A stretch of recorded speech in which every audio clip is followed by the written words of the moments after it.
Smash that limiter! There we go. That helps. Hello, everybody. How's it going?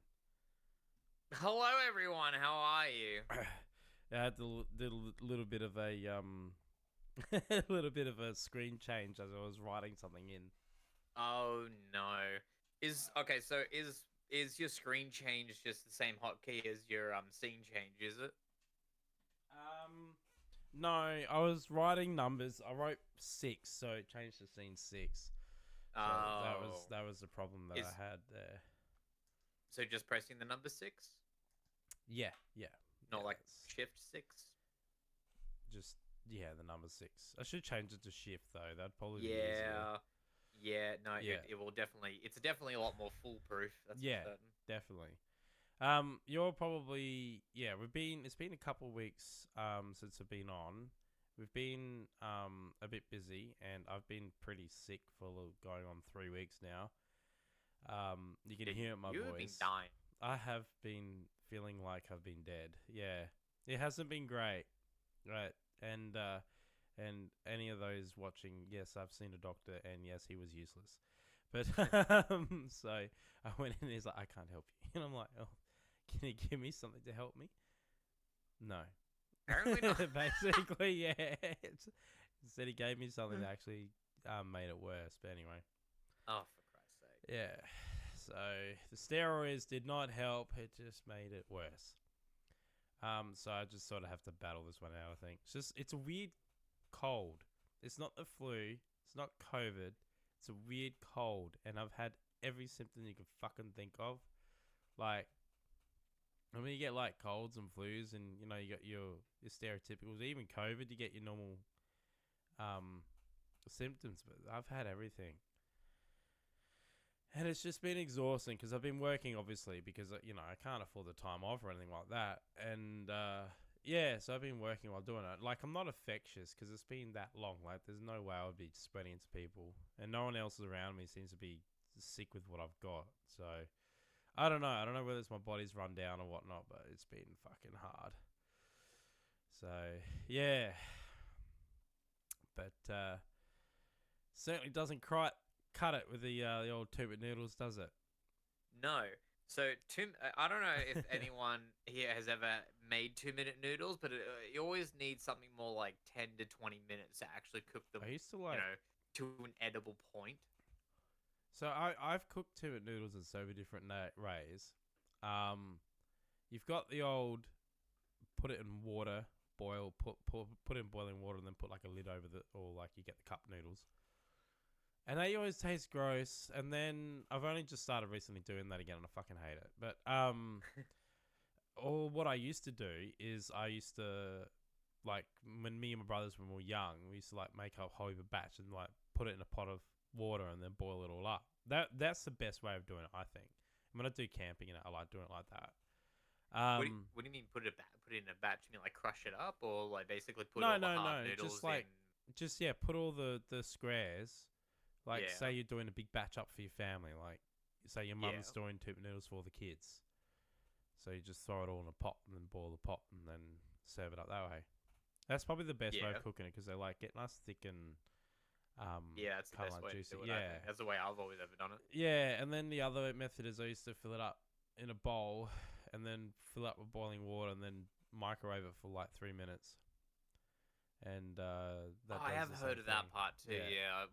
Someone I used to work with made mention of that and said that it was a really, really good way of cooking them, and I just never got around to doing it. Yeah, I did it for years as a kid, and then one day when I was in year 9, I just like I had the bowl, and I went and sat down on my couch to eat it, and because I never used to drain the water out because I used to like leave the water in there, and I would like put some butter on some bread, and then I would like dip the butter in the bread, and it's really unhealthy, but it's nice.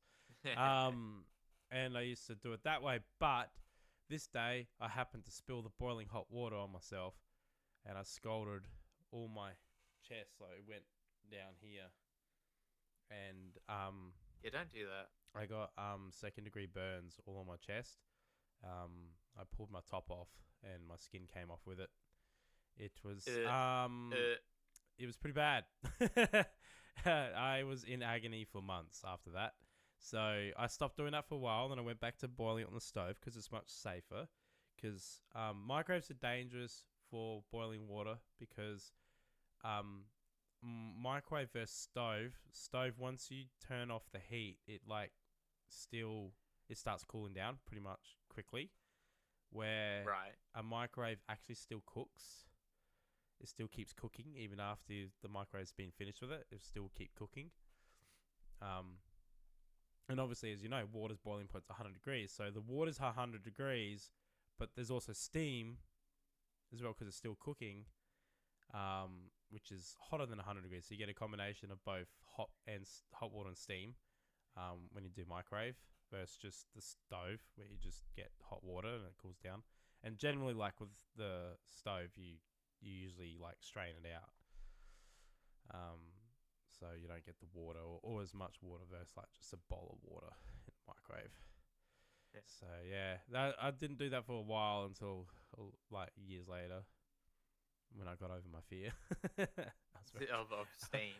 No, of just cooking 2 noodles in a microwave. I was so scared. It was painful, man. I didn't sleep for fucking weeks. It hurt because I had to wear like clear skin, like that dressing, the clear skin to trap the moisture. I had to wear that for like weeks. Like I wasn't allowed in water for a month. Like it was bad. So I just can't get over the idea of you and your classmates going around talking about your biggest fears, and then someone's like, "I'm afraid of snakes." Someone's like, "I'm afraid of sharks." Hunter, what are you afraid of? 2-minute noodles. 2-minute noodles. Oh my god, I'm afraid of burning myself.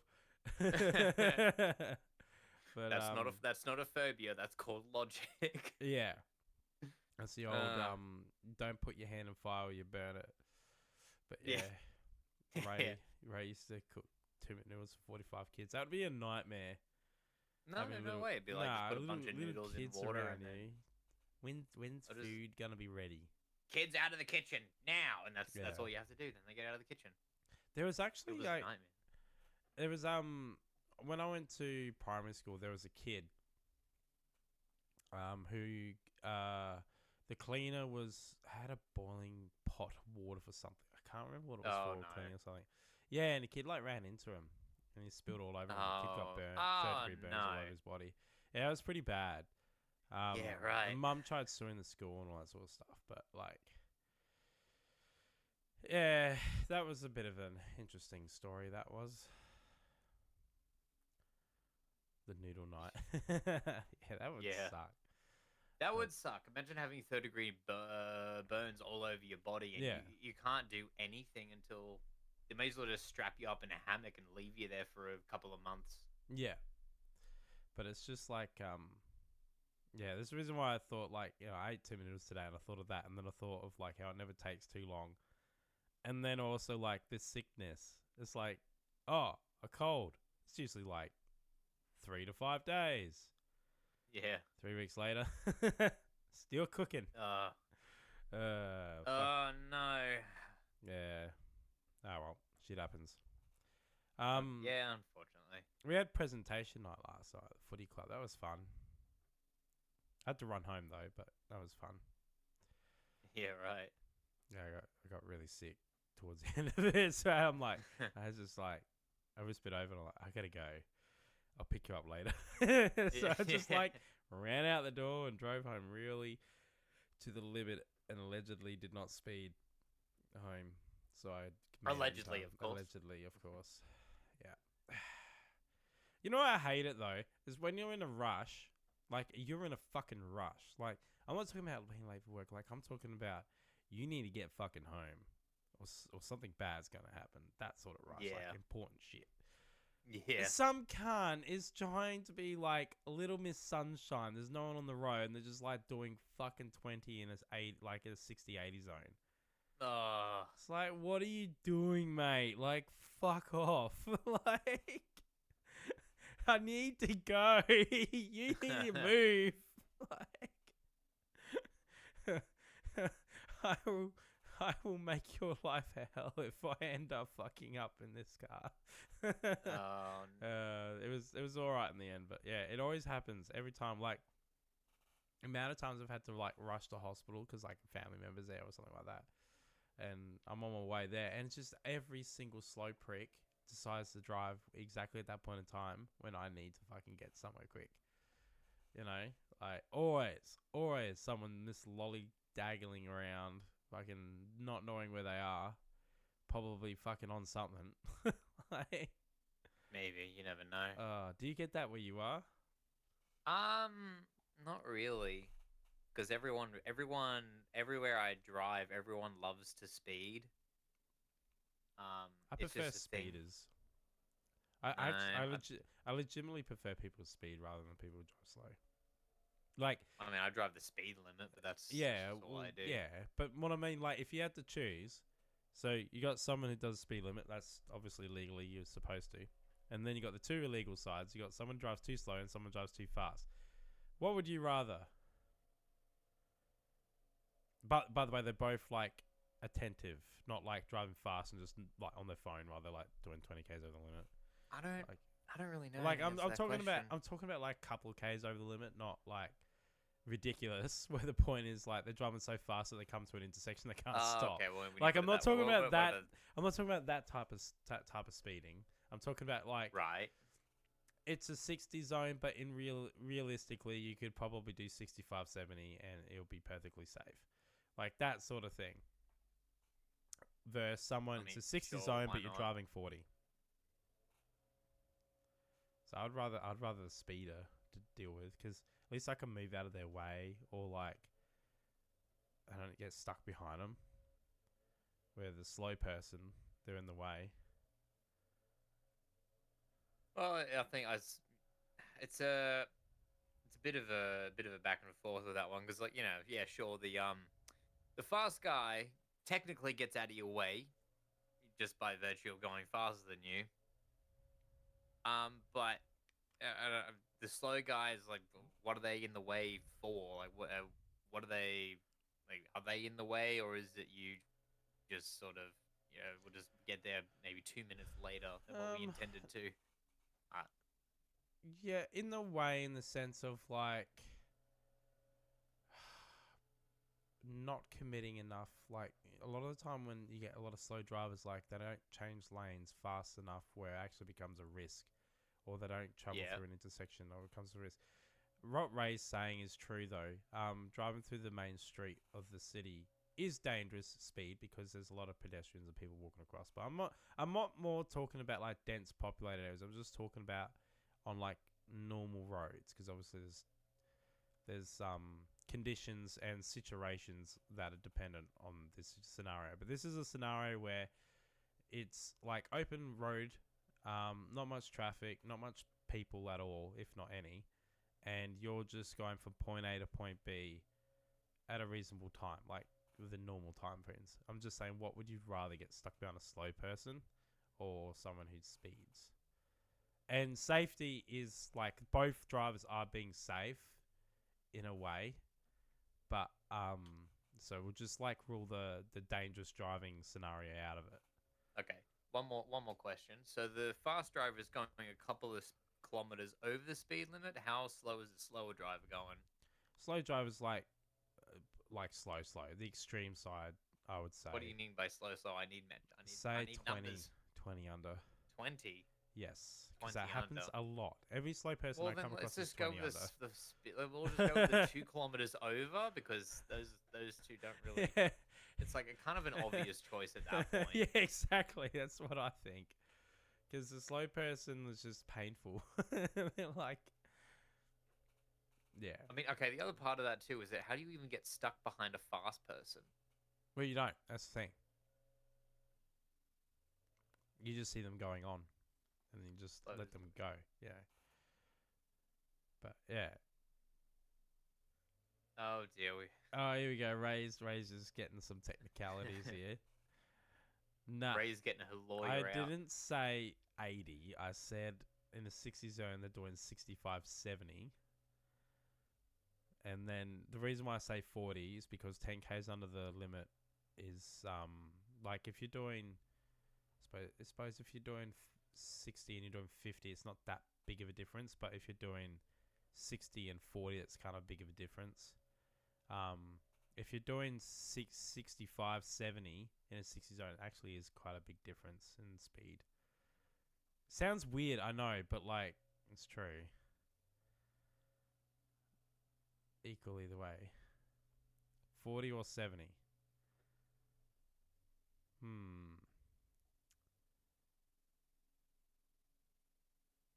Parameters equal? All right, You mean well, like equal if on we, both all right, ends? fuck it, let's So make 10 it kilometers equal. over or 10 kilometers under? Yeah, let's just Is go. that more or less what you're asking? Let's just do it. Let's do 20 k's over and 20 k's under. What would you prefer? Well, I mean, I'm never going to catch up to the guy who's going 20 kilometers over, so how the hell would I know? Let's just go with 20 kilometers over, I guess. Yeah, that's what I think. They're gone. Yeah, they're not even there to be experienced. They never existed in the first place. I never saw them. They were like a ghost. Yeah, I'd do that as well. The person doing 40 every time. Yeah, But well, if if they they're come speeding speeding up up, behind you- well, if they come speeding up behind you, just let them overtake. Well, then here's an interesting paradox. I'm no longer the one being asked the question. It's now the speeder behind me being asked the question. In which case, I don't know. I don't know how to answer this. well, I don't know how to answer this question on no, behalf of somebody technically- else.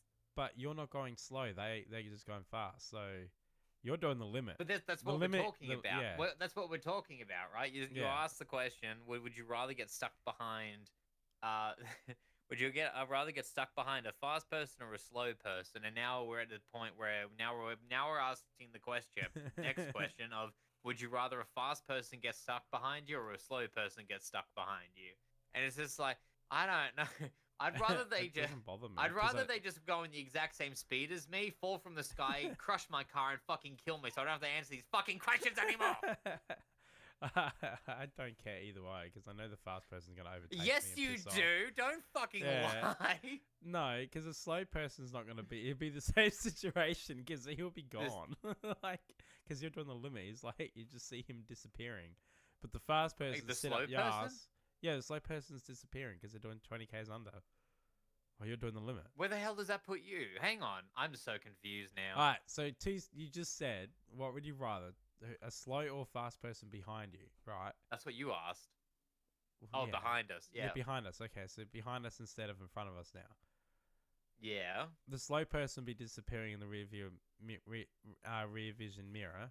The fast person, let's just say they like to tailgate, sit up your ass. But when you give them an opportunity to overtake, they'll piss off. Yes. So what would you rather? I'd rather slow person in that situation. Yeah, well, in that situation, just yeah, in because case- if I'm the regular person overtaking the slow person, and the fast person overtakes me. The problem kind of sorts itself out. Yeah. It's like the three little I'm not gonna bears. be opposed to You're that. just in the Goldilocks zone doing the limit. Yeah. But yeah. And then I fall behind. I take a nap behind the wheel because we're in the Goldilocks zone, and then I wake up and it's just like, oh, I made it to my destination. But you're on great's your roof. that? So I suppose you made it. It doesn't matter all if you that rolled your matters. car. no. That's funny as. Yeah, I don't know. It's just you get a lot of interesting drivers. I still way prefer country drivers over any city drivers, and tourists still suck, and caravanners still suck. But you know, Yeah. actually, the most dangerous thing with caravanners is when they travel one after the other, and they don't give each other room to allow you to have buffer zone to overtake them. Right. That is really dangerous because what you end up having to do when you need to overtake them, you can't. There isn't an option of sitting behind them because these pricks are doing like 80 or 90 in a 110 kilometer zone. Like no one's got time for that shit. So you do need to overtake them. Yes. But the problem is they sit close to each other, so you can't like get in between them. So usually what you do, this is what a smart caravaner would do. Is okay, so you don't have anywhere a hurry to be because you can't really push your car too far as you'll blow it up. Right. you would then have to give yourself a bit of space in between the car in front of you. So then that way, if someone overtakes you, they can slot in front of you and then leapfrog. So that's what I mean. Like, overtake one car at a time. Safe doing it that way. But some of these pricks that I've been driving on these highways with, it would just sit so close to each other. So you end up having to take like 3 caravanners just to get past them all. And you end up like sitting on the wrong side of the road overtaking them all for ages. And they don't slow down either. Half the time they fucking speed up. That pisses me off. Oh yeah, that. Yeah. When you try to overtake someone on the highway and they match your speed, and you then end up getting someone behind your ass in the overtaking lane behind you, and you think, God damn it. Yeah. Take the speed and stick with it. I hate that. Like, Yeah. I really, really, really don't like that. My favorite if someone's combo is overtaking when you, just slow down a little bit. That's what I do. yeah. I slow down. Like, even if I'm doing the limit, I'll slow down a little bit because I'd much rather them make it safely than risk their lives there myself. Because you got to remember that if they get hit by a truck or another car, guess who's the first person they're going to hit? It'd be fucking you next to him, wouldn't it? Yeah. So logic says, play it safe. Like, fucking, it's too many retards. My favorite combo is when you're on the on ramp onto the highway and they're doing about 80 kilometers an hour, and then you get onto the highway. There's people speeding past you and whatnot. You go to overtake them. You're so close to overtaking them, and they match your speed, and then they start speeding ahead of you, and you think, what the hell was that for? Yeah, I hate that. The number one thing I used to hate with like getting on the expressway is when someone's in front of you on the on-ramp. And the trick of the on-ramp is to travel to, say it's a 100-kilometer road. What you need to do is you need to get to 100 kilometers while traveling on the on-ramp, so then that way you can merge in to the traffic. Not get to the end of the on-ramp while traveling 60 kilometers hours and come to a stop and try and get in. Yeah. That doesn't work. I actually had that happen the week time. that just passed. Like, what I would do, say for example, I get up to 100 kilometers, all right, and usually on expressways there's always an emergency lane that continues on both sides. It has to be legally, right?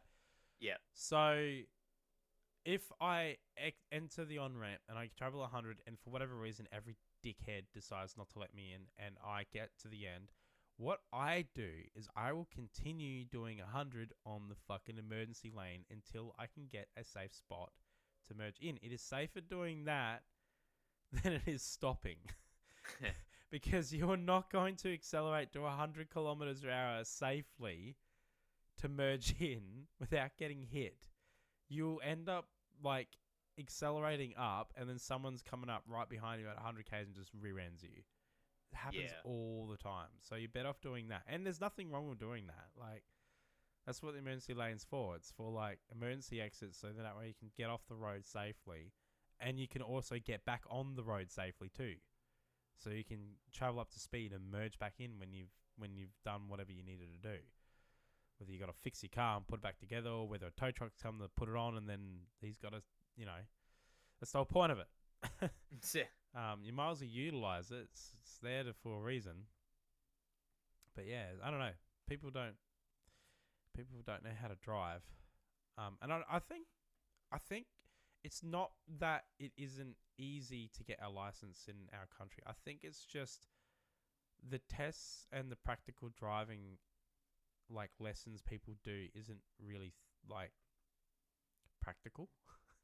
Yeah, so it's 120 hours to get to basically go from your L's to your reds, and then 2 years for your reds. And then, it's 1 year for your reds. I think it's 2 years in total for your P's in general, isn't it? No, I think it's 3 years. I just don't remember which because you have to be 18 now, don't you? Or is it minimum 21 to get your fulls? Minimum 21? I don't know. It's all different than when I did it. 3 years, yeah. So it was okay. So when I did it was 6 months. I think reds is 1 year and 2 years on your greens. That's right. It was 6 months, and then you go on to your blacks, which the first year is if you actually look at the statistics, if you look at the crash rate of L plate drivers, Hmm. as opposed to red drivers, which you do P1s, I mean, it's like 10 times the amount of accidents. So it's like great. You spent 120 hours not really learning anything. So it's like, well, I think that's more or less what you're trying to say is Yeah, that, they yeah, don't. cool. Like Yeah. we spend a long time getting our red Ps, and then we spend a long time getting our red Ps, and then doesn't really come to No. anything that's actually useful. And Which like is like, when well, you that's a do, problem. because I did log booking when I did mine instead of doing the VORT. So like in Australia, you can do two different types of tests. You can do logbook or you can do the VORT test. The VORT test is literally a test. You just go through and you do the test, and you have to get a certain percentage to pass. So Right.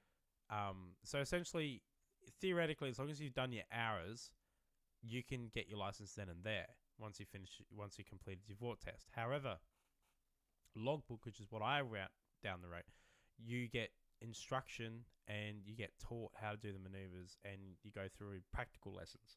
You have to do a certain amount of them. I think that is a better method than doing VORT, and I honestly think we should get rid of VORT entirely. So then that way it all has to be logbook, because the instructor I had was pretty good because he was good at practical side of things in explaining things, why we do the things, and even though the law says this, sometimes it's better and safer to do this. And it's not breaking the law, it's just this is a reason why. The law doesn't account for this or this or this or that. So it's a bit Right. more like practical skills, where a lot of kids will just do the VORT test. Yeah, they know the theory about it and they're good at driving, so they can obviously maneuver the vehicle and complete the test. But Yeah. they have no idea of the real world situations and what to do with them. Where at least a logbook, you get some of it. And yeah, and P2s in South Australia, you don't have to have your P plates displayed. So No, I did not know that. yeah, And it's very, very different to New South Wales. yeah, New South Wales Like sucks. you have to have. Yeah, I know. New South Wales probably has the most amount of Yeah. laws out of any state. Yeah, and that stupid fucking roadworthy shit you have to do and all that crap.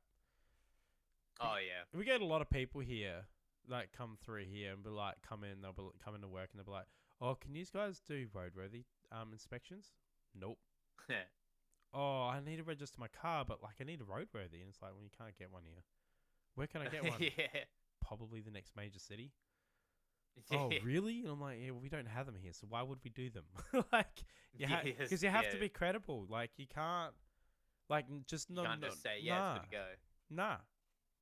Because we don't understand New South Wales laws, and New South Wales has stupid laws, especially when they like vehicle modifications, like they ban pod filters. Why? Like, why does a filter on an air intake matter? Like, it doesn't do anything. Like, it doesn't do nothing. I don't understand that at all. New South Wales is too strict, I think. It is. When it comes Absolutely. to that shit. But yeah, I think they should get rid of VORT completely. Like, when it comes to truck driving, that's a little bit different. I think a VORT test is fine for truck driving because Right. to get your truck license, you have to have your car license for a certain amount of time now, Or at least be over 18.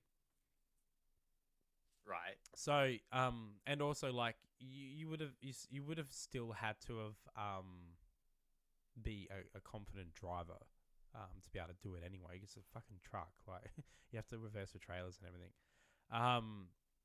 to do the test. So at least that's a bit different. And motorbike in South Australia, except for where I am, but in South Australia in general, you have to do a course anyway. So a defensive riding course where they teach you all the maneuvers and all that sort of shit to be able to get your motorbike license. But yeah, I don't know. Cars, there's too many people that have just been given a license and they end up in accidents because they just weren't really taught what to do. And yeah, I was lucky because I grew up in a family that did like cars and liked to have fun with them. So I sort of used to listen a lot to my dad and my brothers and what to do in what situations. Like if you lose control, what you need to do to correct yourself and all that sort of shit. So I knew all that stuff, but a lot of people don't. Like a good example of this, a person who's just recently on their P's, just locally, just recently written off their car, avoiding a sleepy lizard. Like, why did they try and swerve a sleepy lizard? I wouldn't have done that, because now I don't know if they got severe. I don't think they were injured by a lot or anything like that, but their car's totaled. In the defense of cars, that car was a fucking lemon. But anyway, but the point is they put themselves in harm's way over something that practically should have been taught them from the get-go. Like, that's another thing. Like, wildlife, when wildlife jumps in front of you, what do? Like, do you get taught that? Because I didn't. Like, when I did my test, I didn't get taught it, but my driving instructor did make mention of this one time where she's like, "Whoa, no need to go Evel Knievel," because I noticed up the road that someone had overtaken on double unbroken lines. So I'm like, oh. So I sort of make a move to sort of like almost swerve, but sort of like prepare for if they come too close. So I get a little bit too close. I get closer to the curb, and just on the off chance that they get too close to us. And then my driving instructor said, more or less facetiously, she's like, "Oh, whoa, no need to go Evel Knievel, man. If you ever come across a situation like that, just put your foot on the brake and slow down. Give yourself some time." And that's basically what I do. I actually came across a kangaroo on a country road coming out of where I work. Yeah. Coming out of where I work. And I had people behind me, of course, because I'm the one doing the speed limit, and everyone else behind me wants to go fast. And then that kangaroo sort of starts to peer out of the woods, and I basically put my foot on the brake, basically prepared for this thing to bound across the road and for me to hit it. But yeah, that's basically my go-to. Was I just slow down? Yeah, that's what I do. Yeah, let's just slow down. I mean, like, in my car, it's not so bad. Like, I can hit a roo and be okay. Right. It'll probably still bend the bull bar, but like, I got a heavy duty bull bar. Like, I'll be fine. But yeah, even like in any situation, when it comes to wildlife, you slow down. The only animal where it's advised not to slow down, which unfortunately you do have to deal with in Australia, is deer. What do you mean, not slow down? The reason why you don't slow down is speed up for deer is generally because when deer run across the road, they're kind of like in a gallop. If you slow down, the chances of them going through your windscreen is a lot higher. Where if you speed up, you use that momentum to kind of roll them off you. So they'll come flying off. That's why in America they say you speed up for deer. But every other animal, though, you slow down. I would probably still advise slow down anyway, because we have bull bars. So if you come across a deer, to be honest, like with the bull bar, slow down, be easier. Probably won't roll as nicely after it hits a bull bar versus just the bottom of a car. But yeah, that's the reason why. Because generally, like doing mid gallop or something like that. So like when you hit them, you usually hit the belly of them, and you kind of want to speed up to get that momentum of them just coming straight off and over. That's what I've been told when it comes to deer. But every other animal slow down. And if you hit a wombat, slow down and brace. Because like, they're basically like hitting a fucking rock in the middle of the road. So it will knock. I've heard that they actually tear out your engine. Well, yeah, if your car's low, that can actually happen. It could rip out the bottom of your block. We got a customer come in who hit a wombat, and his entire suspension system was just completely like bent and ripped, and yikes. He has a 100 series Land Cruiser, and just completely fucked it. Like, it just really, really bent everything out of whack, and he hit it hard. Yeah, right. And I've heard stories of like trucks rolling over from hitting them. So yeah, Shit. yeah. Well, they're like the scary thing with wombats is they're a big ball of muscle. They're solid, so it is like hitting a boulder, but they're low to the ground, and that's the scary thing with them. Like if they were that sort of structural like a kangaroo and bigger and taller, like when you hit them, it's more of a distribution that you're hitting. You know what I mean? More surface area. But instead of hitting like a big animal that's the size like bigger than a man, like a kangaroo, you're hitting an animal that's like the size of a boulder. Yeah. With the mass of a boulder, like it's Yeah. it's a little Jeez. scary, like yeah. So yeah, wombats are pretty rowdy when you hit them. So hopefully you can avoid them. And then yeah, other animals like cats and foxes and stuff like that. It doesn't really matter as long as they don't take out your radiator. Yeah. But, yeah. You generally want to avoid hitting anything. Generally, yeah. You always slow down because you never know. Even if like you see a cat in the road and you're just like, oh, I don't need to slow down. It's a cat. What's it gonna do? Like, it could still do some damage, or worse, you suddenly lose traction for whatever reason. Yeah. You know, like you don't want to be traveling 110 hitting anything. You want to slow down so that way it's more controllable. So that way, if something goes wrong, you can safely recover. You know. But these are things anyway, like that I think that they should incorporate into training. I think they should do what they do in America, where they actually have it part of the school curriculum in high school. I think that you should get your LLs through school. And I reckon it should be an actual mandatory class that all 16-year-olds should take. It should be part of the school curriculum. Ray's like, no. I think it should be. Yeah, but parents can't be trusted. And it's also the same as like... Yeah, but it doesn't have to be a teacher that does it. It could be just a school curriculum, and then they get a driver's ed teacher in. They just have like that driver that's going to be very busy. an An actual proper professional learner's plate driver, yeah. Because that's what they do in America. It's not always just the teachers. Yeah. Well... Yeah, they could drop some stuff. There's a lot of shit they don't really need. Do we need sauce? No. Just get rid of S&E. Just throw that out the window. You don't need it. Society, environment, my ass.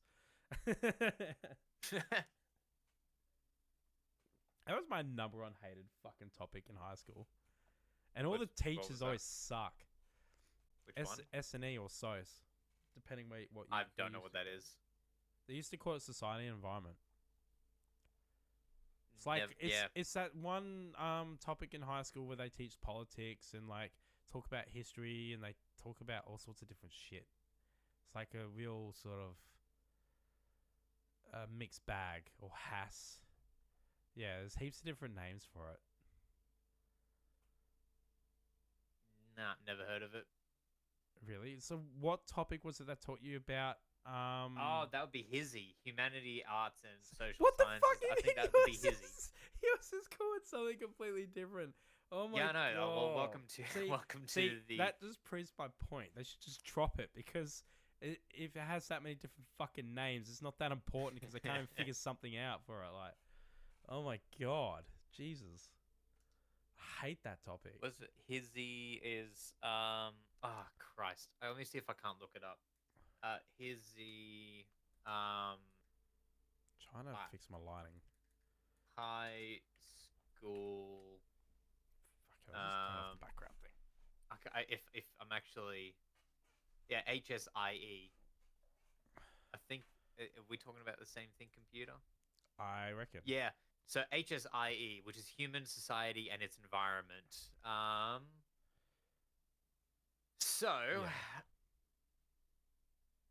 Yeah, so it's stuff like Aboriginal Studies, Commerce, Geography elective. Oh yeah, right. History like elective, and Work Education.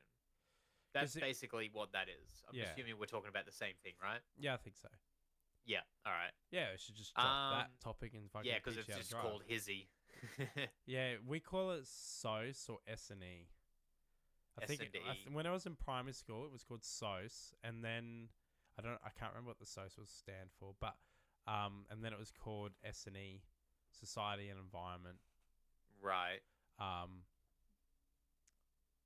and then and then obviously they've changed it since then. So obviously when Ray went through it was Hass. But yeah, I hated it, and all the teachers were just fucking miserable. That was the, I was told you that one of my teachers was I'm not gonna name him, but he was the voice actor for the blackboard of Mr. Squiggle. And you mentioned it in I fucking. never. Did I not tell you that? Oh, is that the guy? Is that the teacher who was just bitter about everything because he Yeah, never got paid for that? he was. Yeah, you mentioned it, Mr. Squiggle or anything like that. He would fucking lose his shit. Yeah. Yeah, he told a woman, a mother, and her child to walk out of a parent teacher interview after she asked him that. Well, I agree that it isn't important because most of the shit that they're teaching it is never really relevant to anything. What I would have liked to have They really want to learn it and go to uni or TAFE. What I would really like to have learned in geography is how to read a what are those books, those navigation books, like, you get like navigation books for Australia, and Yeah. it's basically like Maps. it's basically Google Maps before Google Maps. Yeah, like orienteering and stuff An like that. atlas, kind of. I mean, an atlas is more like a broad. No, it doesn't tell you the street names. You're just we're talking about road the maps, how to read road maps. road and how maps. to, That's yeah, the one. yeah, How to read road maps, how to navigate without a GPS, or just See, like how to start a business in a different Yeah. country. I don't see how that's relevant to geography, No. other than the fact that it and involves all countries. all the history stuff that they teach. At least when we were kids, obviously it's very different now. Was it as depressing for you as it was for me? What? The history. They didn't teach it. All they taught was fucking World War II. That was it. Oh. They did nothing. They didn't even teach about Aboriginals at my fucking... Like, I knew nothing about... I learnt more about Aboriginal history through uni and actually through Ray than I've ever learned about anything else. And the only other history I knew through Aboriginal traditions and stuff, but it was a very closed sort of mindset because it was only one particular tribe in top end Queensland that I learned about, because we had guests through school that would teach it separate. It was its own separate thing, kind of like an assembly sort of thing. And a primary school friend whose dad was really into the community and teaching people the ways that they... But, like, generally speaking, I'm going to be blunt with this. Whenever a government entity has any interference when it comes to history teaching or any societal teaching, it's always shit and never relevant. Because what the government thinks that you need to know and what you actually need to know are usually very different things. So I honestly believe if you want to learn history and that, do it through uni, do it through your own research. The education department should not fucking teach it, because they always teach it wrong. There's always an opinion behind it, and you could have a really good teacher that might be teaching it correctly, but most of the time, people in that sort of type of field are very lazy, sourpussy, like they just hate life, and they're just fucking weird. So you never ever get what you actually need out of it. So that's why I'd much rather them just not have it and then just teach us something useful on how to be good drivers, so people aren't dying on the road. That's how I think. My high school senior years in history started off with Jack the Ripper, and then we went to World War One. It was just and then we learnt about, and then I think World War II. Was it that year we learned about the Vietnam War? Anyway, but then we went to, I think after that we went to the Russian Revolution. Yeah. And then we went on to the Cold War. And it's just like, yeah, look at all these times that we almost fucking died. Look at all these times. Yeah. It was horrifically depressing history was. It was really hard for me because like when I was learning about World War One, World War Two, in Vietnam and all that, at that stage I was already in the Air Force Cadets, and we had a few vets still alive from all three of those wars. Yeah. That were part of the community. So it was really hard for me to listen to some teacher brag on like she understood what it was like. Literally after hearing these three individual vets talk about their individual experiences and what actually happened and how it was like and what happened if you said no and all that sort of shit, it was like completely different. Like very, very different. And I ended up just not listening to the teachers half the time when I talk about this shit because half the history stuff wasn't correct anyway, because it was written by people that weren't actually there. So they're reading textbooks and situations that happen from people who were never on the front lines. There were people back home. There were officers back home. There's only a handful of, like, back then. Now it's a little bit different, but back then, there's only a handful of, like, curriculum taught stuff from people that were on the actual, like, field, the first-hand experience and whatnot. So I learnt my stuff through actual soldiers that were there in the thick of it. And they told us straight off the bat, oh, this person, he never was there. He was, he claimed to be part of my regiment. He was not there. I was like, oh, okay, that's interesting. So, and then obviously, you know, as time went by, they all later since passed away. Except the Vietnam guys, they were the last ones still alive till probably recently. I think they've passed away now recently, but yeah. So for me, it was a little bit different. And there was a lot of other people that I knew through school and that whose parents and grandparents were in the wars and whatnot. So they got their history through then. And it was really hard, like, because we all, after the class, we'll, like, talk about it. And they'll, like, say, it's really hard to bite our tongue when you got this teacher trying to teach us something. She thinks that she has this idea about a situation that, coincidentally, his grandfather and that World War II vet that I was telling you about were on the same fucking regiment of this textbook, that this history thing that she was talking about. And like half of it never happened like that. Like it was, like she said it went for like 5 days or something like that, but it wasn't. It was actually only a day, but it was like a couple of hours they were pinned down, all this sort of shit. Anyway, so it was kind of interesting, sort of having that perspective on it. So yeah, I actually really am grateful that I went to Air Force Cadets because I got a lot more skills out of that because I did classes, than I did out of a lot of high school shit.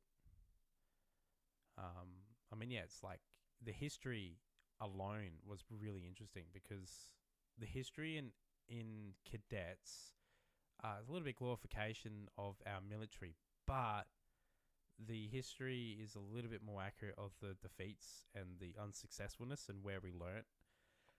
Like, what do we learn from it? Versus like history in a school where it's more of a historian perspective instead of actually from people who were there, who actually wrote it up and basically lost. Instead, theirs is like by a historian who just talked to these people about it. Like, so yeah, it was interesting, to say the least. But yeah.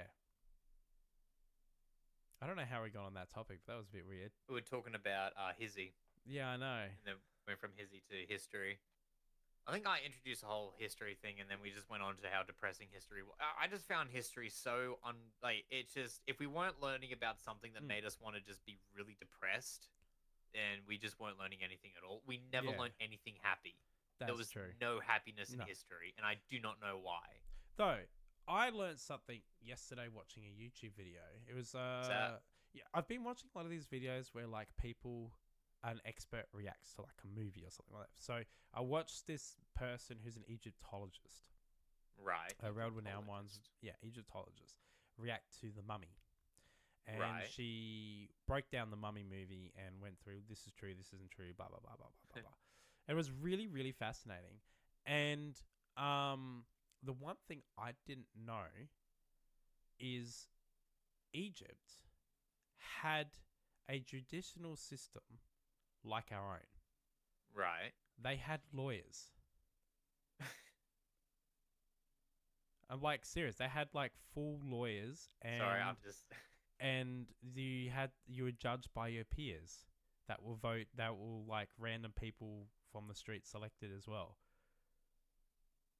She was like talking about that. She was like, people did pick Egypt as this place. Like you've done wrong, and they'll just kill you on the spot. She's like, no, they didn't do that. She's like, they went to trial. They had representation. They had prosecution. They had votes on their peers. The Pharaoh had nothing to do with it. They had judges and everything. They had a full judicial system like our own. And then she's like, they very rarely sent them to death sentence. Most of the time they had to do community service, which is, working on construction or working on farms or something like that. Like, she's like, they were very rarely killed. I mean, if they did something heinous, they were just chained up and then made to work. Yeah, I thought that was really, really fascinating. I was like, I did not know that. Like, I used to be obsessed with Egypt as well as a kid, but I never even knew that. So, that's really fascinating to me. So, yeah. What the fuck happened to Egypt? Like, What happened to Egypt? A lot of things. From the one book that I read about it, basically what happened is that I felt sorry for them. Basically what I learned actually was carries that a lot in today's world is a balance between a centralized and a decentralized power of government. Yeah. Where if you have a centralized government, think communism. You have a decentralized government, you have a plutocracy. Which essentially all that means is that all the wealthy people are the ones who are making all the decisions, and the government's got basically nothing to do with it except they're the ones who enforce it. So it's basically a nice balance between the two. And then what Egypt ended up happening, they fluctuated too widely between a decentralized government and a centralized government, and they just all kind of fell apart. And everyone was like, I'm just going to live somewhere else. Yeah, and because that all pretty much started when the Greek Empire started getting involved in them, and then the Romans. Probably. But it's fucking, it's a dangerous place now. Egypt. Yeah, it is. Tourism is not so bad because like a lot of dangerous places, tourists generally don't get touched because it brings unwanted attention. Right. So generally it's not safe for a woman on her own. They do get harassed, especially a young, blonde, pretty woman. But yeah, it's not a safe place because my doctor's Egyptian. Right. My family GP, and he told me, it's because of religious fanatics. It's basically turned into a dictatorship there. And wonderful. It's fascist. Like if you don't do or say what they want you to do or say, they will lock you up or kill you. So it's pretty bad there. Like you're not allowed to film there. You know that? No, I didn't know that. Yeah, it's actually against the law to film there. That is oddly. It is really oddly specific. Yeah. Yeah. They don't advertise it, but yeah, it's actually a law. If they catch you with like over recording equipment and stuff like that, and like, what's that for? And you go, oh no, I'm just a tourist, just so I can video record and document some stuff like on the pyramids and stuff. They're like, oh, okay, yep, no worries. But as soon as they see you filming people or anything like that, they'll immediately confiscate your cameras and shit off you. Fuck it, go big or go home. Where's the Parliament House? Yeah. Yeah, because they don't want people. They don't want the world to see what it has become. Like, because Egypt, when my doctor said he grew up there, Egypt was the pinnacle of, like, trade.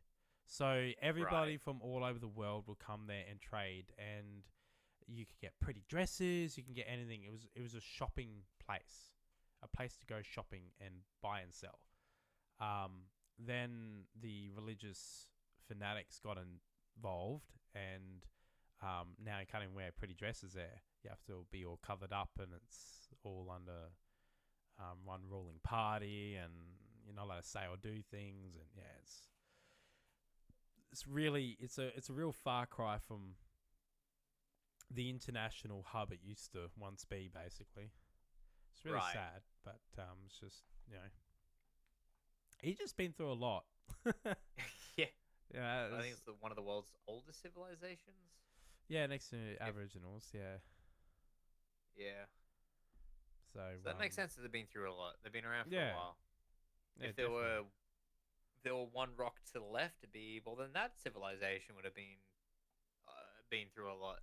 But it makes sense why they're one of the oldest civilizations as well, because Homo sapiens originated in Africa, so it kind of makes sense their civilization is one of the early ones, because we still don't know who actually is the oldest, because obviously the oldest civilization would have to be some sort of African-based civilization, because that is literally our origin, like, country.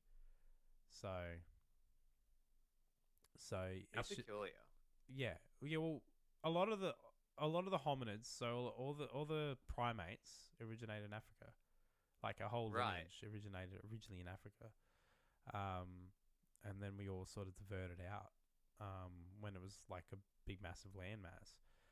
Indigenous, like, Aboriginals and Papua New Guineans and Indonesians and all those sort of area, they walked across down this way, like, I think it was like 300,000 years ago or something like that. Like during Pangea or something. No, this is a lot later than that. Oh, okay. Pangaea's dinosaur era. This is like Gondwana, all that sort of era. Right. So they moved out from there, obviously, and then other humans moved out across Europe and stuff. And then you also have the Neanderthals. They moved out as well from Africa, like, before then.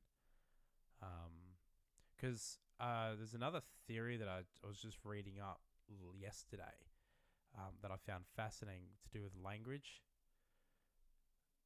G'day, Hello, how's it going? Photo. Yadini. How's Italy's weather? It's lovely here in How is Australia. Italy this time of day?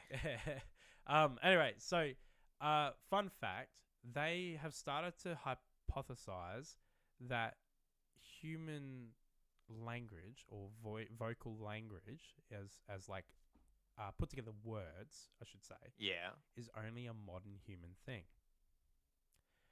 So they have a feeling that, like, Neanderthals, hobbits, and all the other different hominids back in those days, yeah, we are, didn't actually develop the language, the vocal cords and the part of the brain to develop those complex communication skills. So they reckoned that they made Sort of photo. We're talking about ancient civilization. yeah. Egypt. So they reckon The origin of person. they reckon that the advanced language sort of came to be like a lot later in Homo sapiens lives, and that, like, Neanderthals and all them probably communicated very similar to the way primates communicate, through grunts and like vocalization, but not like complex language. Visual as well as like sounds and stuff like that. I just found that really interesting, because they've found like quite a few remains and stuff like that, where that section of the brain was nowhere near as developed as our more modern skulls have been, and that's in Homo sapiens too. So that's like 300,000 years ago or something like that. They were talking about that. Same with dinosaurs and stuff like that. Dinosaurs and that didn't really have vocal cords. Like, vocal cords in animals is actually a recent thing. That is a very peculiar. That's Yeah. a really, huh? Yeah. That's a really peculiar. Yeah. How the hell did everyone communicate? They just slapped Well, each they other. communicate in the same way. Like, like, you still can communicate the same way as most other species, with like hisses or grunts or low frequency tones and stuff like that. It's just they don't have the same sound. Like, modern birds' vocalization is very modern. It's only in the recent couple of 100,000 years that they developed that. Dinosaurs didn't have that, so they would have communicated like how emus communicate, or cassowaries, like low grunting noises that make hisses. But yeah, they certainly didn't roar or anything like that. So Yeah, it's kind of fascinating, isn't it? Yeah, I had no Yeah. idea. Yeah, you don't think about it. So, but yeah. So, you still there? Still here. Wait, why did I press chat? I don't know. I clicked the button. I don't know what I did.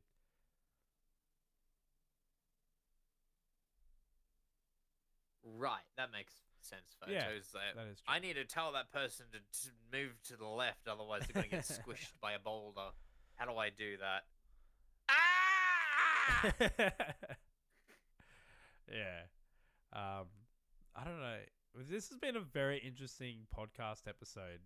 It Started has off been. We've talking had about we need cars. that 2 weeks to basically redevelop our brains. Oh yeah, my brain's still Especially foggy you. and everything from me. Look how red Especially my you, nose you. is from always blowing. It's just been Yeah, nuts. you and But, your your store brand bubonic plague, Yeah, fucking hell. I don't know what it is. eating your store brand. This is the frustrating thing. If Two I noodles. still had access to my family doctor, he would have. The first thing he used to do is just makes me go get blood tests, no matter what. Like I got a cold, I got a flu, I got anything. He was like, all right, yep, nice, we'll give you this, but we're gonna send you some blood tests, or every time. So then that way he knows what we're tackling with, so he can identify what the fuck he's treating. Like he would treat I the got a bit symptoms, of a headache, but doctor. Blood tests. yeah. He'd always get it done, and I was very thankful now because now that I don't have access to good medical practices, living in the middle of nowhere, it kind of really sucks. Protein. Oh, language trees are one of those really peculiar. Yeah. Ooh, that's a rabbit hole in of itself. It's like, how do people communicate with this? It's just screams of various pitches. Yeah, well, like sound. Like when you think about like what a Japanese person says a frog sounds like versus an English person or a French person, or you know what I mean? Like even the word Yes. for dog. This is actually another fucking fascinating. Oh, here we go. We're Yep. going on down a rabbit hole now. More rabbit holes. We're going over time on our fucking 1 hour limit. But anyway, No, let's just go for it. Okay. Fuck it. this is back to ancient Egypt. Yep. When you learnt about ancient Egyptians, did you think that they worshipped cats? I mean, I knew they worshipped a lot of things, and cats just so happened to be one of them. I think that's more or less my understanding of it. Okay. They also really like to pull the organs out of dead people and put them in jars, but I'm not sure if that's true or not anymore. No, they did, but they only They did did? certain, Okay. They only did certain organs. So like they left the heart. They took the brain out, but they left the heart and stuff like that. Okay, so they didn't worship cats. They didn't worship cats? How peculiar. And if you were to go back in ancient Egyptian time, Yes. and you were to go and door knock on every house, and you'd ask them, "What is your cat's name?" They will say it's Miu, Miu. Miu, which is cat, Miu. Miu, Which is cat. Okay. which is cat. So they didn't name their Miu. cats. Their cat was called Cat. Oh. But if you asked them what their dog's name is, they would say a human name. So like, Oh. my dog is George. So they didn't worship My cats. dog is George. I didn't know that. I thought they did. Like, because they did obviously mummify cats and stuff like that. Because, you know, they are part of the family and whatnot. They obviously cared for them. Yeah. But they didn't worship them the way that I had always been led, like through school and through Yeah. romanticization. If you so much as hurt a cat, they throw you into the sun. Yeah, that is true. Dogs That have been sort of level of domesticated like worship. very long ago. But yeah, so they worship dogs, and so they would give dogs, as part of their respect for dogs, they would give dogs human names because they considered them to be, well, pretty much man's best friend, really, at that stage. But yeah, that was interesting to me as well, because obviously, like, this video that we're talking about was talking about like the mummy and its inaccuracies and whatnot on it. Funnily enough, the actual the words that were done in hieroglyphs were correct. So when they Oh. when I read them in the movies, the words that are on the display of the props are actually what they say. They read it backwards a couple of times, but the words actually say what they're saying it says. That is actually kind of That's a really Yeah. nice attention to detail. Yeah, that is actually interesting that they did do that. But Let's get this correct. yeah, and what was another really cool thing? The Book of the Dead was a codex, not actually a Book of the Dead. Which is funny I don't because I've understand. seen the Book of the Dead as well. Well, the Book of the Dead is a scroll, a codex, a description on the procedures of mummifications, of the passing of, like, the ceremony, what to do as part of the fucking ceremony of, weird to like, think about. death. Yeah. So Also, ancient Egypt is a very broad definition. I guess that makes sense. It it was around is. for several It's quite a thousand few thousands of years. Yeah. Yeah, that goes through time. Keep in mind that, for example, the Cleopatra is closer to the iPhone than to the first pyramids, Yeah, that is true. which is really Yeah. weird to think about. Nah, I'm more thinking about, like, Ramses the Second era. Like, that's Yeah. when I refer to ancient Egypt, I don't refer to Cleopatra because Cleopatra was during the Greek Empire years, so it's not really ancient. If I was talking about Cleopatra, I would refer to the ancient Greek Empire era because that's when she was around. So it's probably a better sort of representation of the time frame. But if I'm talking ancient Egypt, I'm talking about Ramses the Second. Even before the pyramids of Giza even built, that sort of era that I reckon. They just built sand huts. Yeah. Yeah, it was just, How do it's we make just this? everything. How do we make this sand hard? Everything that I thought about ancient Egypt was always just like, yeah, it is true. Yeah. Yeah, timing in history is weird. It is. It really is. Like, I was taught so many things through school about ancient Egypt. Like I said, I was obsessed with the shit. And then like, obviously in recent discoveries, like, everything we thought about is wrong. Like, they didn't have nowhere near as many slaves as we thought. Like, we used to have depictions, like, in school showing us, like, droves and droves of slaves. No, they didn't. they weren't enslaved. Like, the Jewish people were not enslaved. Most of them were workers. They were paid to do their job. They found, like, in one of the cities, they uncovered, like, all these apartments.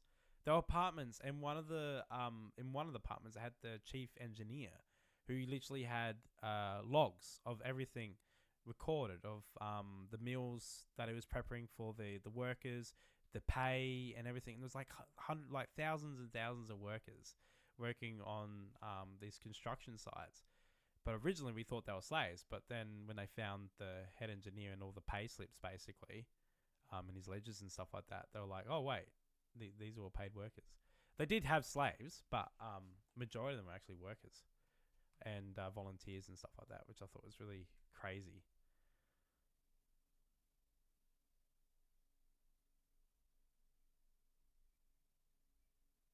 Yeah. Yeah. Yeah. It's crazy when you think about that.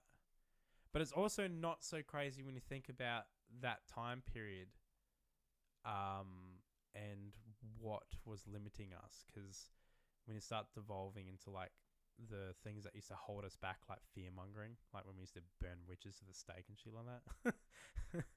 Like, there's a lot of things back then that were, like, superstitious and stuff like that I think really that's held us back. mostly during the Dark Ages. The Dark Ages, and all the Crusades. Which I think was that. Hang on.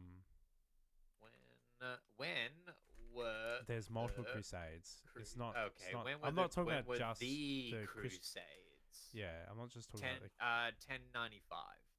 Yeah, there's been a lot. So, God's will it, spanning more than 2 centuries from 1096 to 1300 CE. So, yeah, I'm pretty sure that's during the Dark period. When did the dark period begin? What was The Dark time span of Ages. The Dark Ages. Yeah. Thank you. Time period. And then once that, like, period ended, it just, like, bing, shot up Oh, yeah. like crazy. Oh yeah, because I think the key factor to escalate our progress as humans, I think it was just trade in general. Because when you did trade, like free trade, amongst different countries and stuff, you obviously learn and share ideas. And when that sort of started happening, that's when I think civilization started really ramping up. Yeah. Which I think is pretty crazy. Because, say ancient Egypt times, they didn't they didn't have interactions with people in China. Where when the ancient Greeks and the Silk Road. and when the ancient Greeks and the ancient Romans came along, like in those two different periods, I mean, long period in between, but Right. trade amongst the East started coming in slowly, but started coming, and then suddenly East and West start meeting and trading and swapping and learning, and I think that's when things started really kicking off. And then you had setbacks, and then you had accelerations. But I reckon that was what really excelled us into where we are today. I think, discovering the Age of Enlightenment was basically around this, somewhere like 1500s to 1700s, when you had was it Isaac Newton and inventing calculus, and you had the invention of the vaccine, and I think also Shakespeare just like coming up with these ideas. Then there's more to life than just simply taking whatever life gives you. Yeah. And that's basically, when the Age of Enlightenment happened, and then from there you had, several hundreds of years of development, and then you had the Wright brothers in when did the Wright brothers take flight? I think 1904, something no, like that. 1900, early 1900s, and then 1969 you Goober had. Bell's rating. Oh, hello, Hello, Goober. Goober. Hey, how's it Hi, going? Goober. Welcome everybody. Wow, We're this time just talking. We're just talking about history and how weird time works. Yeah, it's interesting. We were just talking about how Cleopatra was closer to the iPhone than she was to the pyramids and stuff like that. Which is crazy to think about. It's all been then we started nuts.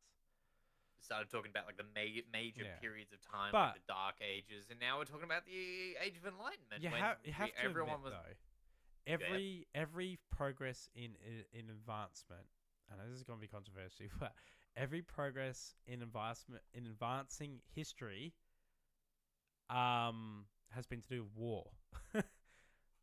Well, even medicine advanced because of war or some sort of conflicts. Treating soldiers on the battlefield the best way to treat soldiers, a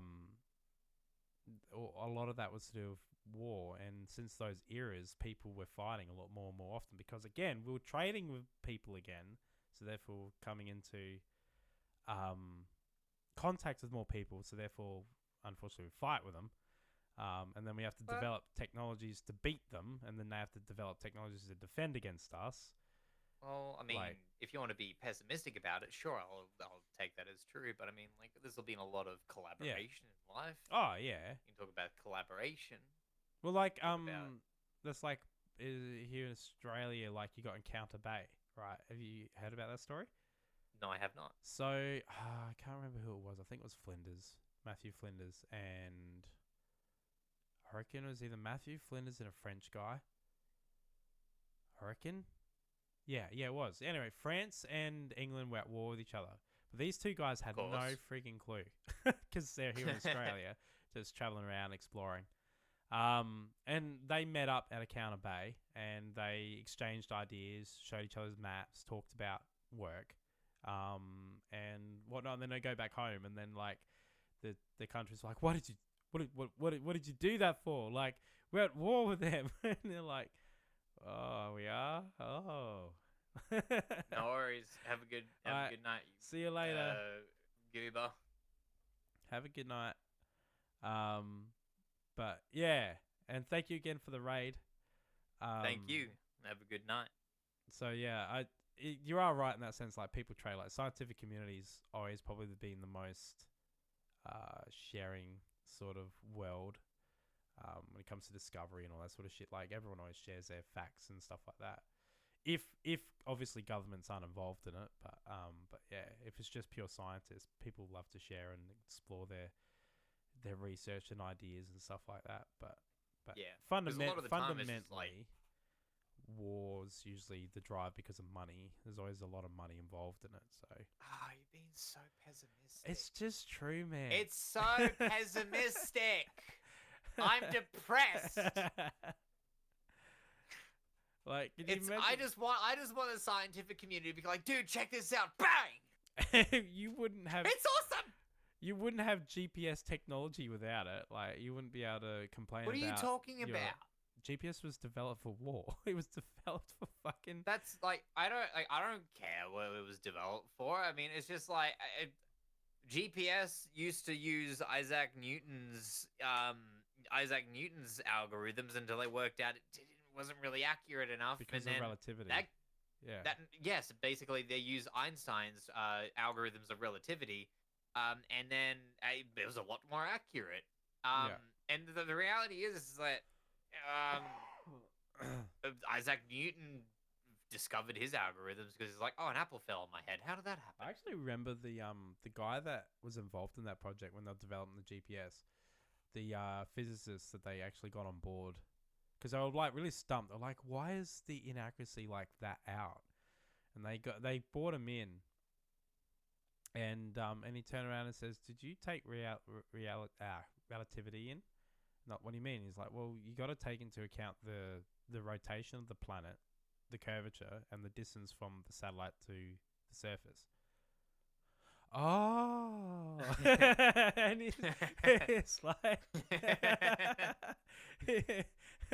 just because the satellite's up there doesn't mean it's in the same spot on Earth. Like, so they also I feel like I've heard that somewhere. It was more He, expensive to was- not go to war than it was to go to war. I feel like my history teacher said that to me. Oh, well, I mean, that's a hell of a bill to write up for.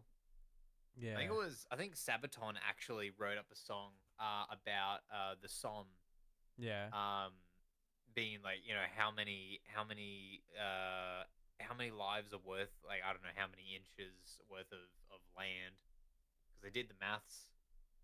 I usually say it to my students. Okay, here we go. This is some deep lore this is now. some We deep now lore find out now. that Photo was a teacher. So, are you a high school teacher or a lecturer? Spliffy. Well, yeah. Hello? What? Why are you answering on the phone? I'm not talking. If my phone just started ringing. Oh, fuck. My phone just started ringing. If you want to go, you can go. It's fine. No! I'm not going anywhere. All right. Fair enough. Anyway, we'll finish up soon. I'll call him back. It's fine. Yeah. We'll go for a little bit longer. I have no idea where we're gonna raid into, but anyway. But this has been such a history. Goober, get out of bed. We need someone to raid into. Yeah. I'm a researcher. That how is called in Italy, which is basically not yet a professor. What's that called? A lecturer? Yeah, it's a lecturer. Yeah. Either that or an assistant professor, depending where you are. Yeah. Because some of my lecturers that were assistant professors, where it's like they're in a leadership position or something like that, but they're not a professor yet. They're not like at that pay grade, but they're like respected enough to be like that. And then in a couple of years, they'll get their professor title. Yeah, I was right into my academics and stuff like that. I'm a behavioral ecologist, but I work at a mechanics. So I couldn't get work in it, but I love it though, and I do like history and stuff like that. I used to do reenactment stuff, learning period stuff, while Spliffy's just getting harassed by this phone. Yeah, that's just a lecturer, which is usually someone that's like got at least a doctorate or sometimes an associate doctorate or something like that. There's a few master lecturers out there as well, at our unis. But that's really cool. That's really fascinating. So I take it you teach history then, or?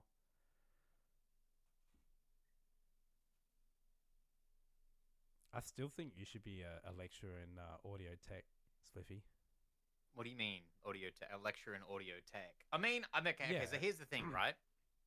Okay, so I'm an audiovisual installation guy essentially.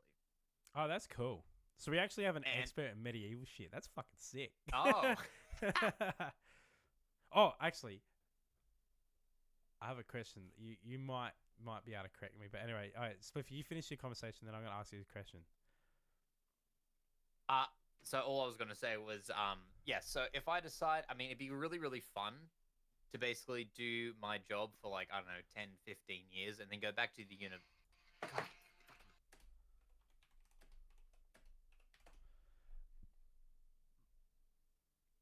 It'd be really fun to go back to back to the university I earned my degree at and just start teaching them audiovisual stuff.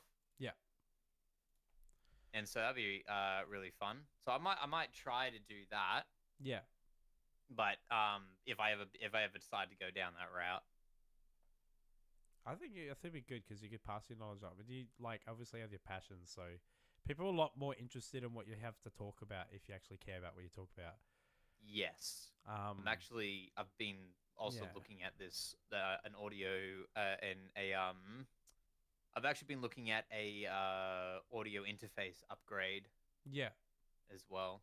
So it's basically like a 16 inputs, which is nice because what I want to do is I want to get 2 of those, strap them together, and then buy 32. I mean, eventually get 32 channel strips, and then put them all together and have a full-blown standing console.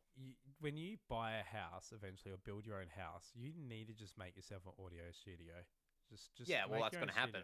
You're going to have like a sound-dented room and all your instruments in there. It's going to be fucking sick. Yeah, I reckon I could do that. I reckon I could pull that off. I reckon you could easily pull it off. You already got most of the equipment already. Yes. Well, I mean, I could. Yeah.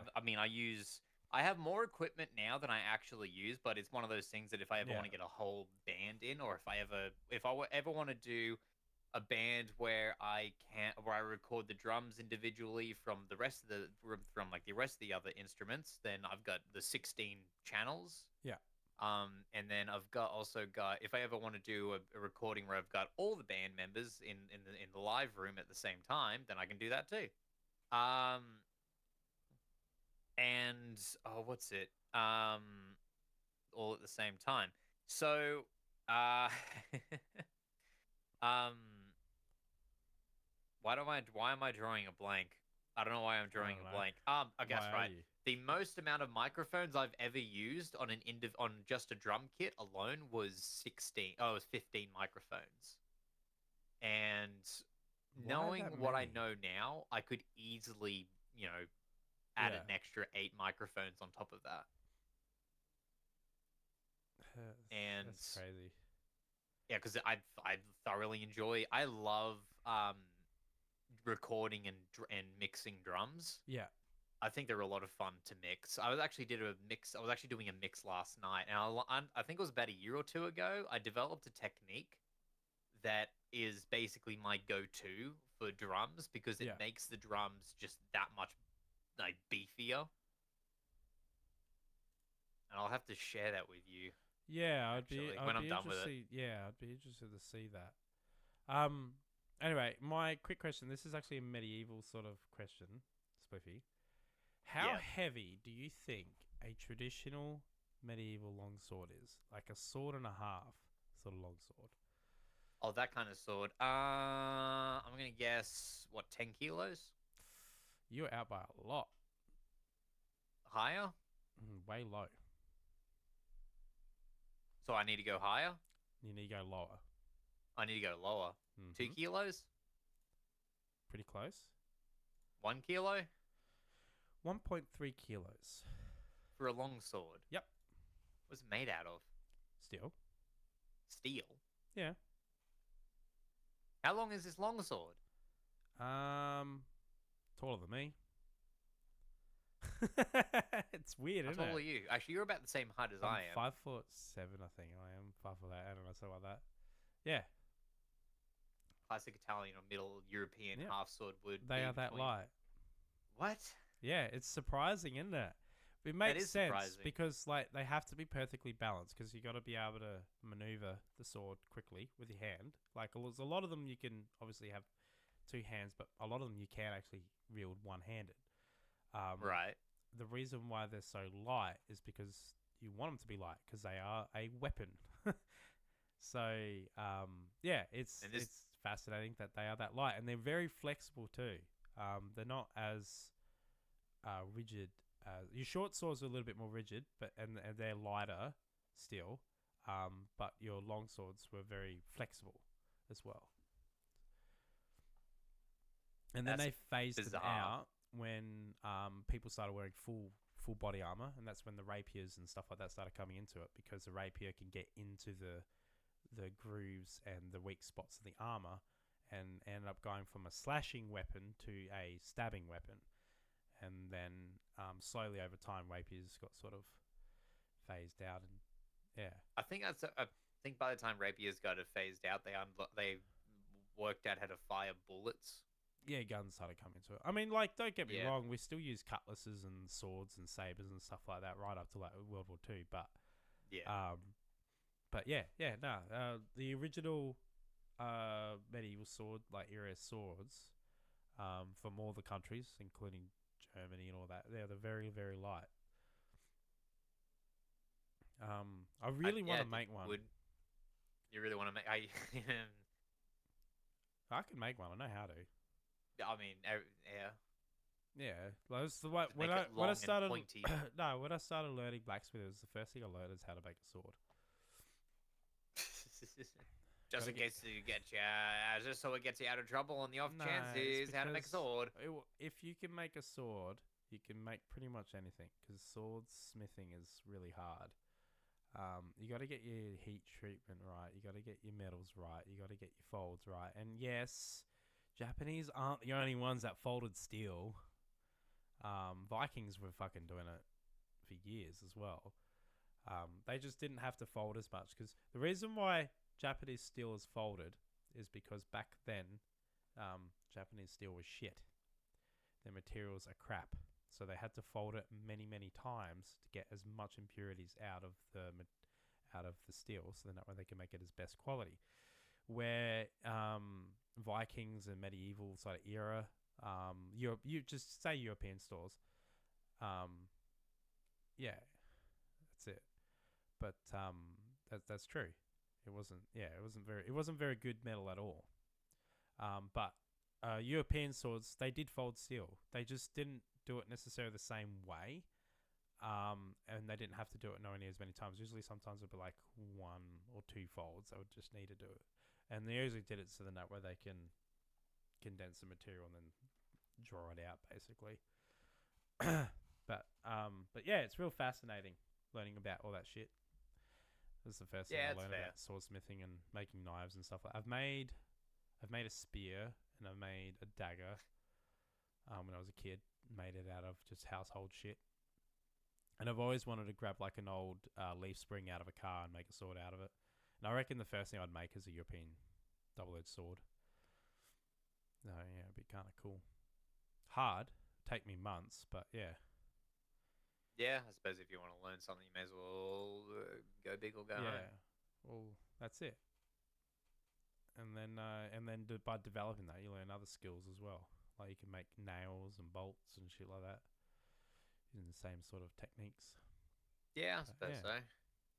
But anyways, I think we should call that quits because my brain is starting to go a little bit foggy and my eyes are getting puffy and I'm starting to feel like I need to go and have a coughing fit. But we should raid into someone as to I don't know who. I'm going through the Twitch stream just to see random people to raid into it. I just can't seem to find anyone that I'm interested in. So many bikini streamers. Yeah, none of those, please. I don't like them. I think they should be off the platform, to be honest. They just kind of take the fun out of it. Ray, launch up. We got a raid. Ray. Ray. Ray, launch up. We got a raid. We got a raid. Ray, we got a raid. Launch up.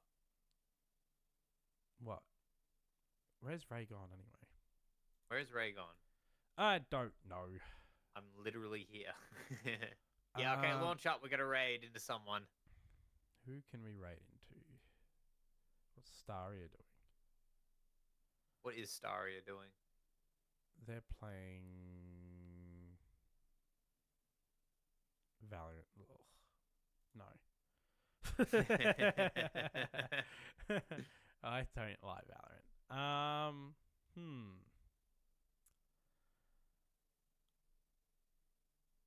Is there any good history? History? Yeah. Oh, I was you seeing wanna if anyone's launch talking about into a history. history? Yeah, I don't. No, there's nothing. Nothing really. Right. I know. How depressing. Oh, well. Shit happens. Yeah. I like this guy's Well, what beard. are we? Okay, let's go launch into beard then. Yeah, let's go to Cow Crafts. Cow Crafts? Cow Crafts. He's playing Minecraft Yeah. and he's got a big beard. He seems interesting. Let's do it. Let's raid into someone. All right. All right. Here Let's we go. go. All right. Now I got to remember which is the command. There we go. Found it. All right. Let's do it. Is it doing it? Yeah, it's doing it. All right. Yeah. Thank you everybody for coming. All right. Thank you, everyone. Thank you, Photo. That was really eye-opening. Like listening to, reading what you had to say. It was kind of fascinating. And thank you very much for coming in. And I'd like to thank Goober and the people that followed in on the raid. I hope you have a good night and day, depending where you are in the world. And we'll catch you next time. We'll be live again next Sunday at around the same time. And yeah, catch you later. Bye. All right. So yeah. Bye.